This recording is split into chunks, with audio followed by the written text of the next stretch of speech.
My girlfriend knows I am no contact with my abusive parents, but she secretly took my son to meet them multiple times behind my back and told him not to tell daddy.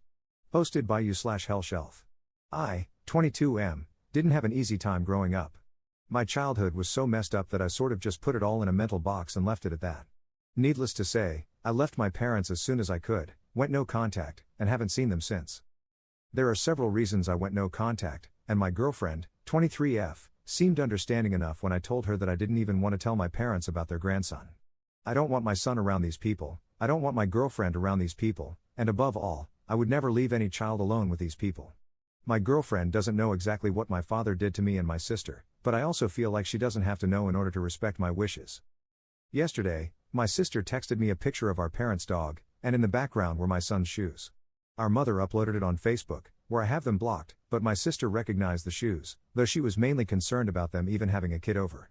My girlfriend and I both work, she only works part-time, but we always have someone to watch our child, either my sister or my girlfriend's family, so it's not like she had to bring him there for childcare. This was a deliberate decision that she should have made with me. I talked to my son about it, and it turns out he's been there several times, unsupervised, alone with my father.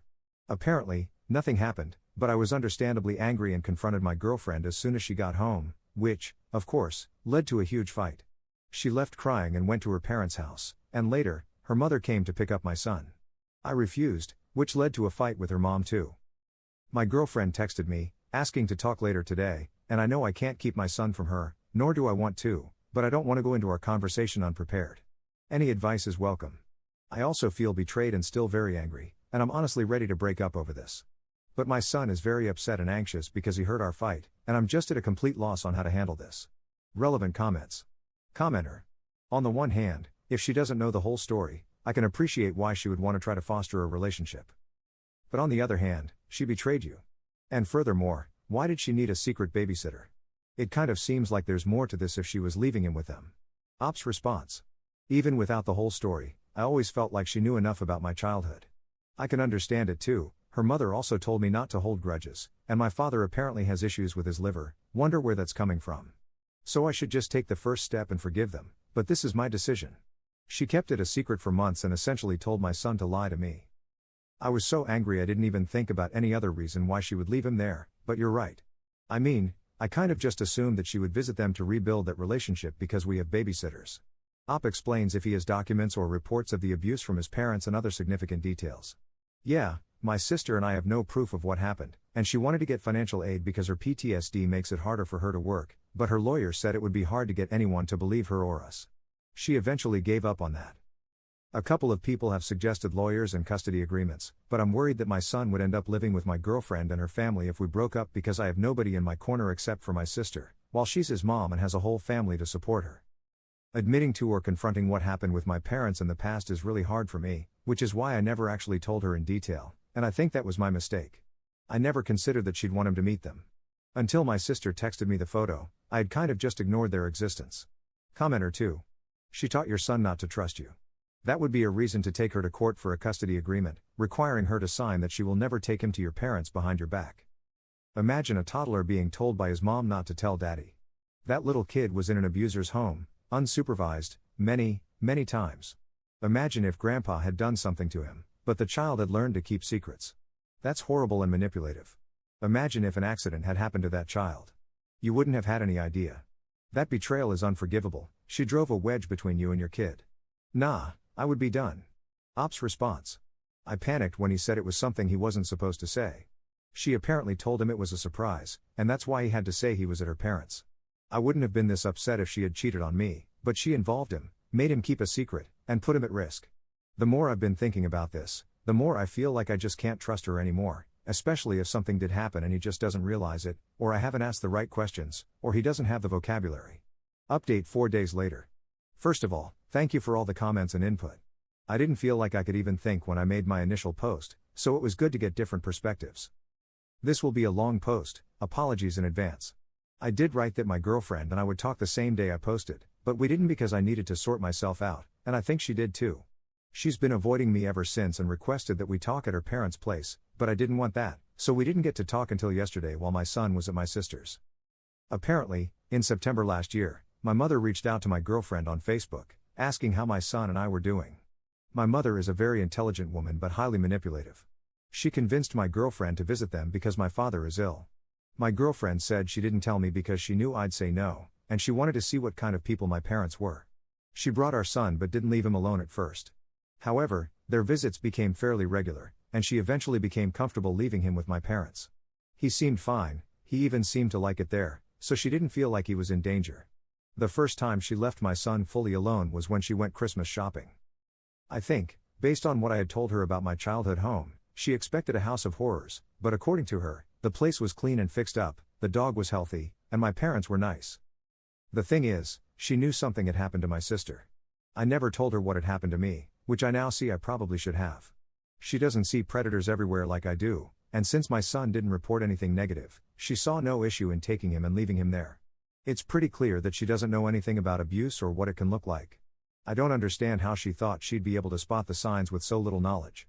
My father has been in contact with children for most of my life, and while I don't know if he's done anything to them, my sister always said he knew how to make children feel at ease.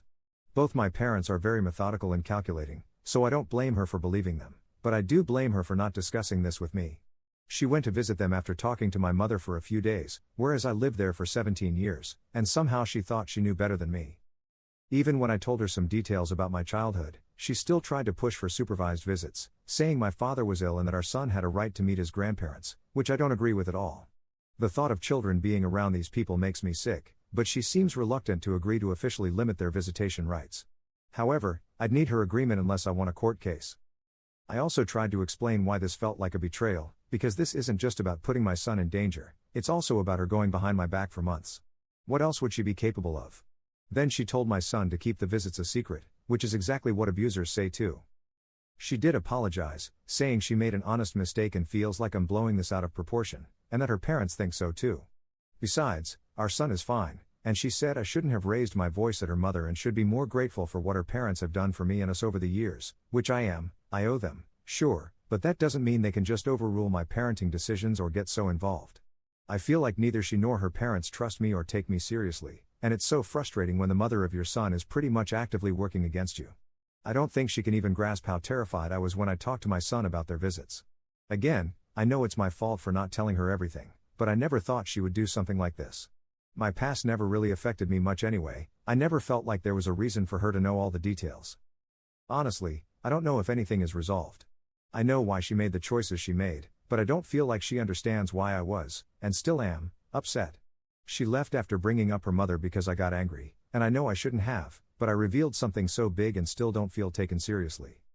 I want us to work, and she agreed that it'd take a lot of effort to get back to where we were before all of this, which I'm not sure is even possible. Apparently, I deeply upset her and scared our son, which is true. I never wanted us to fight in front of him like that either, and I angered her family. I think, emotionally, all feelings for her vanished the moment I found out, so that's kind of where I'm at now.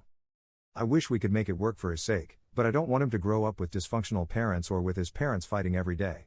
So if this doesn't work out, I'll need to get a lawyer. I'm willing to put in the work needed for us to stay together, but I've been doing a lot of thinking. We were so young when we started dating and had our son, and I'm not sure I ever thought about us staying together forever. I only stayed because I was living with them, and then I stayed because I didn't want to be a crappy teen dad, abandoning my son and the girl I loved, because I really did love her. I think I'm also partially responsible for her getting pregnant in the first place, before he was even born. As for my son, I have talked to him a lot over the past few days. I had taught him about touch and what's okay and what isn't, so I just hope it's true that nothing happened. He has also, apparently, not seen anything inappropriate. Our fight got to him, though. He knows I was sad, and he knows his mom is too. I hope he and I talked it out enough and that my girlfriend gets to talk to him about this too. We might just sit him down together or something. I'll need to talk to her about that. Relevant comments. Commenter. She still thinks she knows your parents better than you do. She's still blaming you. She believes that her family's feelings being hurt is more important than the safety of her own flesh and blood. She does not understand the dynamics of abuse. She at least needs to look up what triangulation is. The only realistic option is to bring her to a trauma-informed couples counselor to see if she'll take a professional seriously. Then you can work on why she felt the need to groom your son for your parents to abuse. I don't see a future for the two of you otherwise. I'm so sorry for this situation. I hate how good abusers are at recruiting flunkies. Commenter 2. You need a custody lawyer like yesterday. It sounds like she never truly apologized. It was the I'm sorry, but ... which isn't a real apology. She betrayed your trust and knowingly put your child in danger, yet she's still making it all about her feelings and what she wants. She still thinks you're exaggerating and that she's right. Because of that, she's going to keep doing it since, in her mind, she knows better than you, and you're just being dramatic. Also, I don't know what state you live in, but I would research whether her actions have given your parents grounds for grandparents' rights. Your girlfriend is never going to take you seriously, so you're going to have to in order to keep your child safe. Adds an edit to his post. I feel the need to clarify a few things. I also see a bunch of people fighting in the comments, and I didn't word things as clearly as I should have in the post. I went no contact with my parents when I moved out for good. When my girlfriend was pregnant, we talked about my parents, and I told her I did not want to tell them they were going to be grandparents and that I did not want them to ever see our child. She agreed, and that was it. She and I had talked about my childhood prior to my first post. She knows enough about my living conditions to understand they were unsafe for any child. She knows my father is a violent alcoholic, and she knows about a lot of the crazy things my mother pulled over the years. She knows my sister has a PTSD diagnosis, and she knows my father touched her. That is everything she knew, and I honestly think that should have been enough. Her parents also know about most of this. Yes, I raised my voice at her and her mom when I found out she had been taking him there, and I definitely should not have done that. It's been really hard to stay calm when talking about my parents, especially with her refusing to listen to me. Our conversation on Thursday was very emotional as well, but I ultimately just shut down after I told her that my father had also abused me, and yet she still said, I don't see why we can't do supervised visits. I don't even have an argument because, logically, he can't do anything with someone watching, but it still feels like I'd be trafficking my son, even if he doesn't touch him at all, and I can't even explain why I feel that way. People in the comments say it's just an emotional response, which is true, and maybe it's illogical, but I truly don't see how getting to know his grandparents would be beneficial to him anyway. The reason I hadn't told her the details before is because I was fine being intimate. I managed at work. It's not like I want to off myself every day because my parents were crappy or something. It didn't need to be brought up, and having to talk about it is just painful. There's a lot of shame and just things my parents, I guess, brainwashed me to feel. It felt even more impossible after how dismissive she was. Things have calmed down between us now. Maybe it's sinking in for her, even though she still argues that nothing happened and that ultimately everything was fine. But it feels like that's just her inability to accept that she's made a mistake, repeatedly.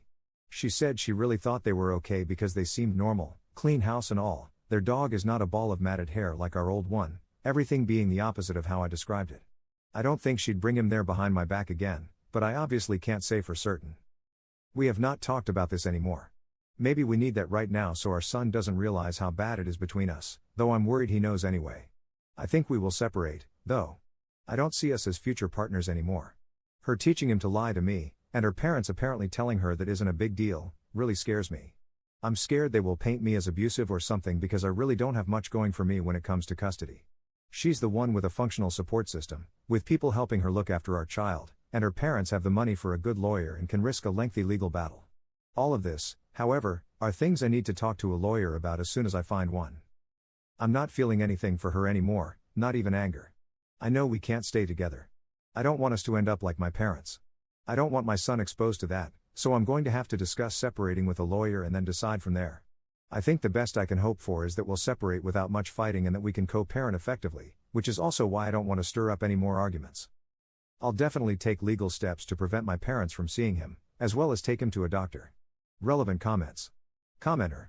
What a great mother, serving her kid up to predators on a silver platter, because, they were nice to her. The hell was she thinking? Commenter 2. People think they can tell. They're so smart, so observant. That's why they haven't been assaulted, you see, they just have a sixth sense. 100% this is what the girlfriend thought. And when she got the whole story, she went deep into denial. Because it was bad enough that she left her son with an abuser, but putting him alone in a room with a rapist would make her a bad mother. She can't be a bad mother, so he must not be a rapist, and must be overreacting. This kind of person disgusts me, putting their pride over their children.